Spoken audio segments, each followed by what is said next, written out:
정치가 바로 서야 나라가 바로 선다. 정치권 소식 발빠르게 전달해드립니다. 정치 파발마.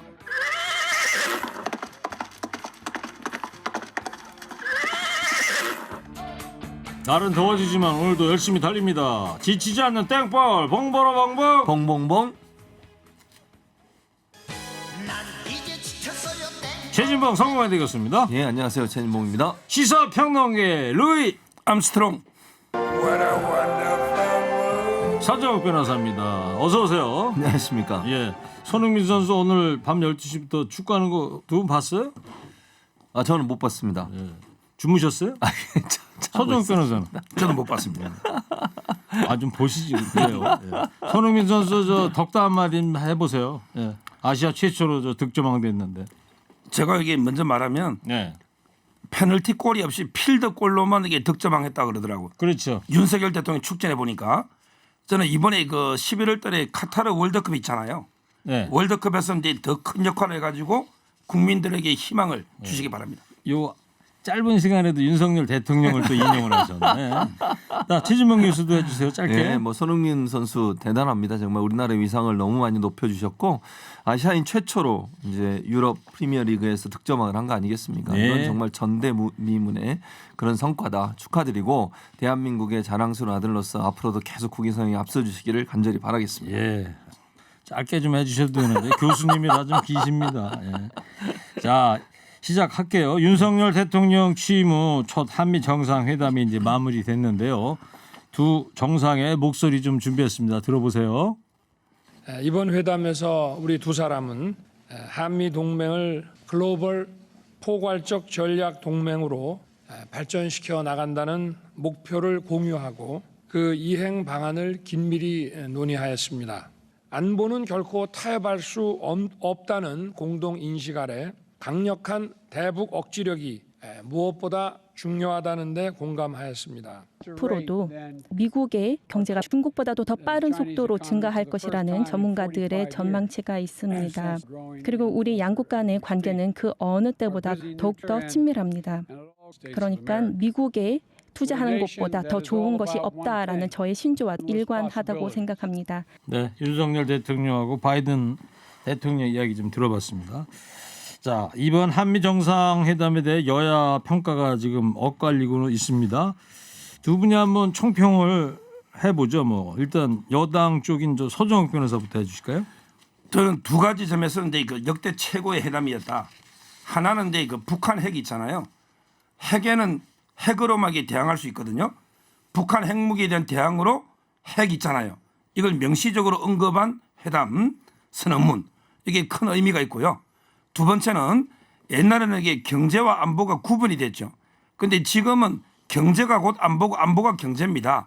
그래서 이제 그 어떤 기존의 안보 중심의 한미 동맹을 글로벌한 경제 안보 중심으로 확대 개편했다. 이 두 가지 점에서 상당히 성공적인 회담이었다 봅니다. 저는 두 가지 점에서 지금 말씀하신 두 가지 점이 가장 위험한 부분이라고 생각을 합니다. 일단 핵에는 핵으로 한다. 이건 정말 한반도를 위험에 빠뜨리겠다는 얘기밖에 안 돼요. 핵을 포기하도록 만드는 것이지 핵을 개발하니까 우리도 핵으로 대응하겠다? 이런 전략은요. 한반도를 그냥 그 전쟁의 불구덩이 안으로 끌어들이는 것과 똑같은 겁니다. 이건 정말 위험한 발상이고요. 핵을 비핵화가 목표가 돼야 되는 것이지 핵을 가지고 있으니까 우리도 핵을 가지고 대응하겠다고 하는 그런 선언을 한 거 대단히 위험하고 한반도를 정말 위험한 곳으로 밀어넣는 행동이라는 생각이 들고 안보와 경제가 같다고 얘기하는데 안보와 경제가 다른 점을 말씀드릴게요. 경제 안보가 중요한 거예요. 그러니까 안보와 경제는 전혀 다른 면이고 둘 다 중요하다는 의미를 얘기하는 겁니다. 안보도 중요하지만 경제도 너무너무 중요하죠. 그런 상황에서 지금 중국 같은 경우는 IPEF에 우리나라가 이제 가입하기로 했잖아요. 이런 부분 때 상당히 지금 반발하고 있습니다. 우리나라가 중국과의 교역국 1인데 이런 상황에서 중국과의 관계가 이제 어려워지면 우리의 경제에 상당히 큰 타격을 줄 수밖에 없고요. 이런 부분들을 전혀 고려하지 않고 너무 한쪽으로 치우친 듯한 외교를 벌이는 것은 상당히 우리 국민이나 우리 기업들에게 상당히 어려운 상황을 만들 수도 있다는 점을 기억했으면 좋겠습니다. 같은 내용에 대해서 제가 두 분께 질문을 드렸는데 서정욱 변호사님은 아주 성공적이다. 근데 또 최진봉 교수님은 특히 대중국 관계에 있어서 어려운 상황을 만들 수 있다. 이런 의식을 갖고 계시네요. 자, 서정욱 변호사님, 경제안보, 기술동맹 이 말이 유독 많았어요. 이번 정상회담에서 보면 NSC 경제안보 대화 이런 게 신설이 됐는데 이게 뭡니까 정확히? 원래 이제 미국 백악관하고 우리 청와대 NSC가 있잖아요. 예. 기존의 NSC는 이제 그 안보 중심이었죠. 근데 지금은 경제하고 안보가 융합되는 이런 시대입니다. 이런 게 경제 안보 융합 시대에 전략적인 소통을 통해서 한미가 강고하게 경제 안보를 협력을 하자 이런 게 협의체인데요. 네. 대표적으로 예를 들어 보면 반도체 같은 거 또는 이 원전 있잖아요. 이 반도체는 경제가 아니고 안보에도 중요합니다. 또는 이 중국의 하웨이 우리 5G 있잖아요. 이런 것도 이게 안보 문제입니다. 경제가 아니고 원전도 마찬가지죠. 따라서 지금은 경제안보 융합 시대니까 안보뿐만 아니라 경제까지 전략적으로 협조하자 이런 게 회의체고요. 네. 조금 전에 그 최진봉 교수님이 핵 이야기했잖아요. 예. 그러면 이게 저는 지금 이게 우크라이나 러시아 전쟁 보면서 우크라이나가 관역이 과거에 핵을 포기했죠. 핵이 있었으면 러시아가 함부로 쳐들어왔을까 이런 생각이 들어요. 제가 얘기할까요? 핵을 지금 얘기하는 우크라이나가 핵을 포기했으니까 러시아가 쳐들어왔다. 러시아가 그러면 핵을 사용하면 예를 들어서 서방에서도 핵을 사용합니까? 그런 식으로 대응해가지고 다 죽는 겁니다. 핵이 한번 떨어지게 되면요. 한반도는요. 어느 땅이든 핵이 하나 떨어지면 다 죽는 거예요. 누구는 살고 누구는 죽고의 문제가 아니에요. 그리고 이렇게 만약에 지금 서정욱 변호사 말씀처럼 양국이 다 핵을 보유하고 있는 상황이 되면요. 긴장 관계가 엄청 높아진 겁니다.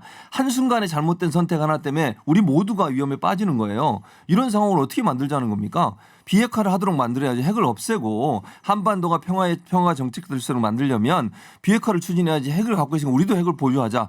이거는요. 서로 위험한 물건씩 하나씩 들고 훅 하면 그냥 뭔가 터지는 그런 위험성을 존재하기 때문에 그건 대단히 잘못됐다고 생각을 하고요. 이번 바이든 대통령 방한 기간 중에 북한이 도발을 할 것이다 이런 우려들이 많았는데 사실 조용히 지나갔어요. 왜 그렇다고 보세요, 손흥 변호사님?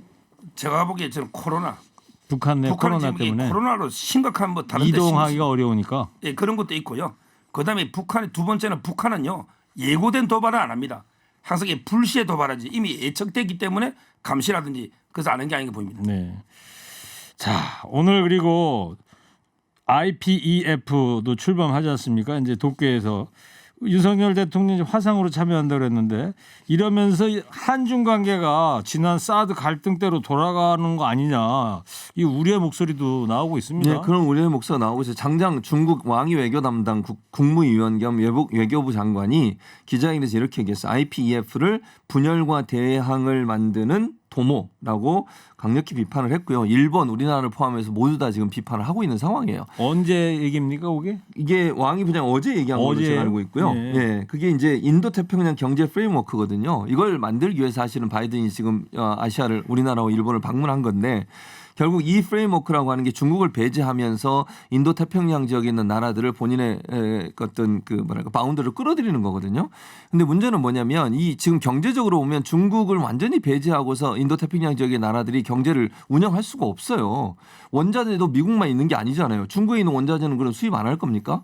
또 중국이 엄청난 시장이지 않습니까? 우리가 제품을 만들어서 미국만 상대로 물건을 팔 겁니까? 그렇게 해서 중국과 계속 안 좋은 상황이 되면 예전의 모습으로 돌아갈 수 지금 말씀하신 거예요. 한한령 내려가지고 만약의 경우에 또 우리를 경제적으로 압박을 했을 경우에 우리 기업들이 겪는 고통은 왜 생각을 안 하시는지 모르겠어요. 그러니까 중국과 미국은 우리에게 이익되는 쪽으로 서로 관계를 맺어야 되는 거예요. 어느 한쪽에 치우치는 순간 우리는 피해를 당할 수밖에 네. 없는 상황이라는 거죠. 서정욱 변호사님은 어떻게 보십니까? 이런 중국이 앞으로 우리 경제에 대해서 제재를 혹시 할지 모른다 이런 우려에 대해서 우리는 어떤 자세를 취해야 된다고 보세요? 그거는 이제 중국이 예. 그렇기 때문에 이게 보편적인 국제 규범을 어기는 거예요. 사드를 이렇게 자의적인 방어무기 사드 배치에 대해서 이렇게 보복하는 거는요. 보편적인 국제법의 원칙이나 규범에 반하는 겁니다. 저는 전 세계 나라들과 협조해서 지금 중국이 과거의 중화 중심의 질서, 조공 질서, 이 과거 중국 굴기하면서 이렇게 돌아가려 하는 거예요. 이런 게 중국의 부당한 공격에 대해서는 네. 전 세계 국가들과 연대해서 강력 대응해야죠. 알겠어요. 네. 하여튼 뭐 우려가 있는 건 현실인 거고요. 자, 그리고 이번 회담은 북한의 핵 미사일 위협이 최고조에 달한 가운데 열렸는데 북한에 대한 기조는 어떻게 보고 계십니까? 그래서 기존의 그 한미 동맹 있죠. 연합 훈련이 거의 안 됐잖아요. 이거는 이게 종이 위에 동맹에 불과한 거예요. 문재인 정권은 5년 동안 한미 동맹은 종이 위의 동맹이었다. 그리고 이게 미국의 해구산 있죠. 이거는 찢어진 해구산이었어요. 찢어진 해구산. 제대로 이게 우리를 보호해줄까? 북한이 진짜 핵을 쓸 때 미국이 ICBM 미국 타격하고 도와줄까? 이런 게 회의가 들었잖아요. 그런데 이번에 윤석열 대통령이 만나면서 한미 연합훈련을 확대 제대로 하자. 옛날에 피로 맺어 혈맹으로 돌아가자. 종위의 동맹이 아니고 그다음에 찢어진 해구산이 아니고 진짜 핵을 쓴다. 우리가 위협받을 때는 저는 아주 이게 긍정적으로 평가하는 거예요. 네. 아니 또 말씀을 드릴 수밖에 핵을 자꾸 얘기하시는데 핵은요 누가 한 번 쓰든 쓰면 한반도 전체가 위험한다니까요. 제가 몇 번을 지금 강조해서 말씀을 드리는 건데 서정 변호사는 자꾸 북한이 쓰면 우리도 쓴다 이런 얘기 하시는데요. 북한이 쓰고 우리도 쓰면 한반도 그냥 끝장나요 끝장. 그 위험한 발언이라고 저는 생각을 하고 또 하나는 한미 동맹이 종이에 불과한 동맹을 아니 한미 연합훈련을 안 한 적이 없어요 지금까지. 물론 그게 기동훈련을 하지 않고 코로나 때문에 당시에는 코로나 때문에 사람들이 직접 움직이지 않고 워게임이라든지 아니 컴퓨터 시뮬레이션이라든지 이런 한미 연합훈련을 모의 계속 해봤어요. 훈련하고 예, 모의 훈련을 하지 않은 게 아니고요. 한미 동맹이 뭐가 나빠졌습니까? 한미 동맹이 전혀 훼손되지 않았어요. 바이든 대통령이 그런 불만을 얘기했습니까? 문재인 대통령한테 아니면 그 전에 있던 대통령들이 미국 대통령들이 문재인 대통령한테 불만을 얘기했습니까? 한미 동맹은 전혀 문제가 없었어요. 저는 뭐 윤석열 대통령 한미 동맹 열심히 하는 거 좋아합니다. 동의하고요. 그러나 그것이 한반도를 위험에 빠뜨리는 정도까지 가면 안 된다고 얘기를 하는 거예요. 네, 알겠습니다. 자 그리고 어제 오전에 바이든 대통령이 이 호텔에서 정의선 현대차 회장 만나고 나서 백악관 풀기자가 이렇게 물었다는 거 아니에요? 김정은 북한 위원장한테 할 말 없느냐? 그랬더니 헬로 그리고 잠깐 쉬었다가 피리어드 끝 이걸로 끝 이렇게 얘기했단 말이죠. 요 뭔 뜻이라고 보니까 두 분. 일단 그 아니, 그러니까 영어 일단 저 텍사스 교수하신 헬로 피리어드 이게 뭔 뜻이에요? 헬로우란 말이 인사하는 안녕. 거잖아요. 그러니까 김정은 위원장을 만났다 그러면 안녕 헬로 헬로. 자기가 먼저 할 것이다. 피리어드라면 끝다는 점 마침표를 찍는 거예요. 끝. 더 이상 뭐가 없다는 거죠. 그냥 헬로만 얘기하겠다는 그랬다는 거죠. 뜻이에요. 네. 피리어드란 말은 끝. 더 이상 할 말이 없다 이런 뜻이거든요. 그게 그러니까 무슨 의미입니까? 그게? 그러니까 제가 볼 때는 바이든 대통령 입장에서는 지금 상황에서 북한에 뭘 먼저 얘기하거나 뭘 제안할 수 있는 상황이 아니라는 의미 같아요. 네. 그러니까 지금 뭐 기자가 물어보면 그런 거 아니겠어요. 만약에 북한을 비핵화하기 위해서 뭐 미국이 먼저 움직이거나 아니면 뭔가 할 수 있는 뭐 얘기를 해달라는 건데 헬로우하고 피리어드 할 말이 없다. 할 말이 없다. 그 말은 북한이 먼저 변화되는 변해야 것이 된다. 필요하다. 이렇게 서정 얘기했다고 볼 수 변호사님. 있죠. 말보다 행동으로 보여주겠다. 아. 말보다 행동으로. 두고 보자는 사람 치고 무서운 사람 없어요. 그런데 이 정도 하면 북한의 음중 경고다. 저는 봅니다. 예. 행동을 보여주겠다면 예를 들면 뭐를 도발하면 이게 어떻게 하는지 말이 없는 게 더 무서운 거예요. 그래요? 예. 알겠어요. 예. 자 거기까지 듣고요. 그리고 이제 두 정상이 이제 어제 이 헤어지면서 그 엄지척하면서 헤어졌어요. 그 사진 기억나죠? 바이든 대통령은 그 비스트라고 방탄차 전용차 그 안에서 아마 엄지척을 한 것 같고 윤석열 대통령은 배웅하면서 밖에서 손을 들면서 엄지척을 했는데 자, 이 상징적인 장면인데 앞으로의 한미 관계 전망을 해보자고요. 자, 서정욱 변호사님. 이제까지 이게 트럼프 대통령과 문재인 대통령은요 서로에게 웃고 있어도 속마음은 달랐던 것 같아요. 서로에게 동상이몽으로 진정한 콤비는 아니었어요. 그런데 이번에 바이든 윤석열 대통령은 완전히 이심전심 하나의 저는 이게 그 동맹으로서 동지 이게 느껴졌습니다. 네. 트럼프는 아니고 이제 트럼프죠. 이름이라 정확하게 해야 될 것 같아서. 자, 동상이몽이었는데 이제 앞으로는 안 그럴 것 같다. 최진봉 교수님. 무슨 동상이몽이에요. 동상이몽이란 말에 동의할 수 없고요. 문재인 대통령이나 뭐 트럼프 대통령이나 두 분 다 한미 간의 동맹은 계속 강화되었다고 볼 수 있고 저는 뭐 윤석열 대통령과 바이든 대통령이 좋은 관계를 형성하는 거 적극적으로 지지하고요. 한미 동맹이 앞으로도 계속 잘 됐으면 좋겠습니다. 알겠습니다. 윤석열 대통령이 한미 공동 기자회견에서 내각의 남성 편중 현상에 대한 질문을 받았는데 이 장면을 좀 음성으로 준비했습니다. 잘 들어보세요. What will you and your administration do to improve the state of gender equality in this country? 그 여성의 공정한 기회가 더 적극적으로 보장되기 시작한 지가 오래되지 않았기 때문에 그래서 이러한 기회를 더 적극적으로 보장할 생각입니다. 네, 저희가 워낙 편집을 해야 하다 보니까 7초 동안 망설인 부분은 그냥 바로 붙여서 편집을 했어요. 7초 동안에 뭡니까 텀이 있었는데.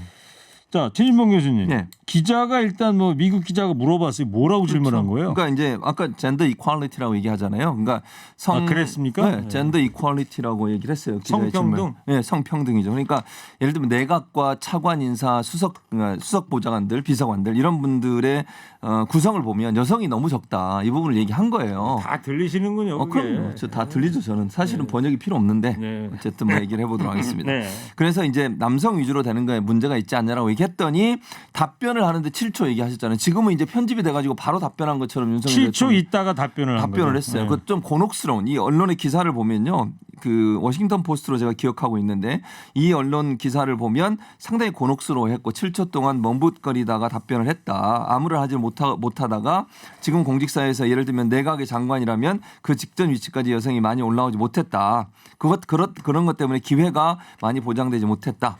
그러니까 윤석열 정부 내각을 보면 현재 임명된 국무총리나 장관 17명과 대통령 수석 5명 중에 여성은 3명뿐이고요. 차관급 인사 41명인데 그중에 여성은 2명뿐이에요. 그래서 이 문제를 지적을 한 건데 상당히 곤혹스러워하면서 대답을 제대로 못했죠. 왜냐하면 실제로 여성의 참여가 너무 적잖아요. 그렇죠. 그런 부분들에 대한 지적이 있었고 거기에 대해서 이제 상당히 답변의 곤혹스러움을 윤석열 대통령이 겪었다 이렇게 볼 수 있습니다. 윤석열 정부의 이제 장관 인사를 보면 상징적으로 서오남 그러잖아요. 예. 서울대 50대 남자, 그죠? 서정 변호사는 왜 여기 안 들어갔나 모르겠습니다. 서오남이시면서. 네. 서 변호사는 어떻게 생각하세요? 윤석열 대통령인데 저는 근본적으로 그 인식을 바꿔야 된다 봐요. 지금 이게 제가 심각하게 보는 건 차관이 더 없어요. 장관급은 19명 중에 3명 있잖아요. 네. 근데 차관급이 41명 중에 2명밖에 없어요. 그렇죠. 차관을 여성을 많이 시켜야 다음에 장관도 많이 나올 거 아닙니까? 그럼 이게 1, 2급 중에 차관할 여성이 없느냐 말이에요. 그건 아니라 보거든요. 따라서 이거는 저는 의지의 문제라 봐요. 예. 이런 게 근본적으로 좀 성차별 인식을 바꿔가지고 여성을 저는 최대한 40~50% 거의 절반에 가깝도록 중용해야 된다. 이래 봅니다. 오. 예상외의 답변입니다. 네. 윤석열 정부의 어떤 인사에 대해서 비판적인 시각을 보여주셨네요. 알겠습니다. 이 얘기도 한번 해보자고요. 이제 정호영 보건복지부 장관 후보자 거취가 이제 관심인데 한덕수 총리 다 인준이 됐고 오늘 중으로 결정이 날 거란 보도도 나오고 그러는데 자 간결하게 전망 좀 들어볼게요. 최진봉 교수님. 저는 지금 오늘 윤석열 대통령이 기자에게 했던 말이 저는 상당히 시사하는 바가 크다. 오늘 시간이 아침에 더 출근길에 필요하다. 네. 뭐라고 그랬어요? 시간이 더 필요하다. 시간이 더 필요하다. 이게 무슨 뭐예요 의미죠? 그러면? 그러니까 저는 이 말을 들으면서 야 사퇴시킬 생각이 없는 것 같구나 이런 느낌이 들었어요 개인적으로. 서정혁 변호사님. 뭐 시간이 더 필요하다. 이 말이 자진 사퇴를 조금 더 기다려준다는 뜻이죠. 자진 사퇴를 하도록 결심하도록. 한 마디인데 또 두 분이 또 해석이 다 다릅니다. 그러니까 정호영 후보자도 이게 만감이 교차할 거예요. 이제 본인 역할을 다 했거든요. 저는 스스로 사퇴할 기회를 주고 있다. 사퇴할 걸로 보고요. 그다음에 법사위원장은 공당끼리 약속이니까 이거는 이제 국민의힘이 해야죠. 그러니까 최진봉 교수님은 네. 시간을 더 갖고 있다가 임명을 해버릴 거 그럴 아니냐 수도 있다고 이런 봐요, 저는. 의문이 있다는 네, 거고 네. 서정 변호사는 아니다. 사퇴를 본인이 할 건데 예. 시간이 필요한 것이다. 이런 그렇습니다. 얘기를 했다. 네, 이런 그렇습니다. 얘기요. 조금 전에 그리고요. 네. 서정 변호사님 예. 여성 차관을 더 뽑아야 한다는 서정 변호사 의견을 들으시고 한 청취자께서 아주 단문으로 의견을 보내주셨는데요. 뭐라고요? 웬일? 바른 말 남으시 합니다. 한 번씩 합니다. 한 번씩. 자, 지방선거, 보궐선거 이제 9일 남았습니다. 인천 계양을 여론조사 결과가 핫하더라고요. 홍 교수님. 그렇습니다. 맞습니다. 여론조사 기관 STI가 지난 19일부터 20일 계양을 선거구에 사는 만 18세 이상 880명을 대상으로 진행한 여론조사 결과인데요. 표본 오차는 95% 신뢰 수준의 플러스 마이너스 3.3%포인트고요. 휴대전화 가상번호 자동응답 방식으로 실시가 됐고 자세한 내용은 중앙선거여론조사심의위원회 홈페이지를 참조하시면 됩니다. 이 조사에 따르면 이재명 후보의 지지율은 45.8%, 그다음에 윤 후보의 지지는 49. 윤영선 후보, 예, 네. 맞습니다. 49.5%로 집계가 돼서 오차 범위 내에서 윤 후보가 앞서는 걸로 나왔습니다. 네. 자, 이 결과 어떻게 보세요, 서정혁 변호사님? 민주당 입장에서는 상당히 충격적일 텐데요. 이게 그 뭐 저는 예측된 민심이 아닌가 이래 봅니다. 아 이미 예측된 것이다. 왜냐하면 이게 25일 대 25년 싸움이에요. 25일 만에 대선 패배하고 바로 낙하산처럼 내려오지 않습니까? 근데 윤영선 후보는 25년 동안 주민들과 동고동락하면서 한 몸처럼 이게 부대껴 온 거예요. 네. 이런 이게 지역 민심이 반영된 저는 이런 결과로 봅니다. 네. 최진봉 교수님. 저는 일단 이 이제 여론조사 결과의 추이가 중요하다고 저는 하나의 여론조사만 가지고 모든 걸 얘기할 수 있는 상황은 아니라고 보고요. 일단 추세를 보면 상당히 그 이재명 후보가 어려움을 겪고 있는 건 맞는 것 같아요. 그러니까 제가 어려움을 겪고 있단 말은 접전으로 가고 있는 모습으로 추세가 바뀌고 있는 건 맞는 것 같아요. 그러니까 초기에는 이재명 후보가 앞서는 쪽으로 나왔었지만 조금씩 가까워지고 있다 이렇게 보여지고요. 이 하나의 여론조사 때문에 뭐 윤형선 후보인가요? 그분이 앞섰다 이렇게 보지는 않고요. 저는 개인적으로. 네. 그래서 이제 더 열심히 뛰어야죠. 그리고 이재명 후보가 지금 전체 총괄 선대위원장을 하고 있잖아요. 그러다 보니까 그렇죠. 다른 지역에 지금 도시는 부분이 많은데 이재명 후보가 선수면서 감독까지 다 하는 감독까지 거예요. 하고 있죠. 그래서 지금 이제 본인의 지역구를 조금 더 잘 챙기는 게 필요하지 않겠나 생각이 듭니다. 이재명 위원장이 오늘 아침 TBS 김어준 뉴스공장에 출연했잖아요. 그래서 이런 말을 했어요. 최근에 민주당 지지율이 급락하면서 민주당 후보들이 전체적으로 어려운데 저라고 예외는 아닌 것 같다. 또 균형을 맞추는 차원에서 유능한 일꾼을 뽑아달라 이렇게 또 강조를 하기도 했습니다. 자 오늘 여기까지 하고요. 마지막으로 오늘 한 줄 평 하겠습니다.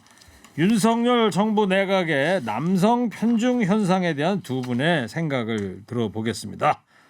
자 서정욱 변호사부터 해주세요. 3, 2, 1. 성차별 후진국은 절대 선진국이 될 수 없다. 그거 이상한데? 오늘 AI가 이상한데, 멋진 말을 해주셨는데, 예, 저 AI에 뭐가 문제가 있어요. 자, 이어서 최진봉 교수님 해주세요. 3, 2, 1. 국제적 망신이다. 교수님 이게 네. 정말 최선입니까? 김 부장이에요. 이거 목소리 김 부장. 최진봉 교수를 위해서 최선입니다. 왜요? 특별히 싫어하는 김 부장 싫어한다는 알레르기 김 부장 반응이에요. 목소리. 저는 김 부장 목소리 듣기 싫어요. 제발 바꿔주세요. 저 나가서 예. 해결하세요. 저 밖에 있으니까. 예. 알겠습니다. 자, 정치 파발마 지금까지 최진봉 교수, 서정욱 변호사였습니다. 두 분 고맙습니다. 감사합니다. 감사합니다.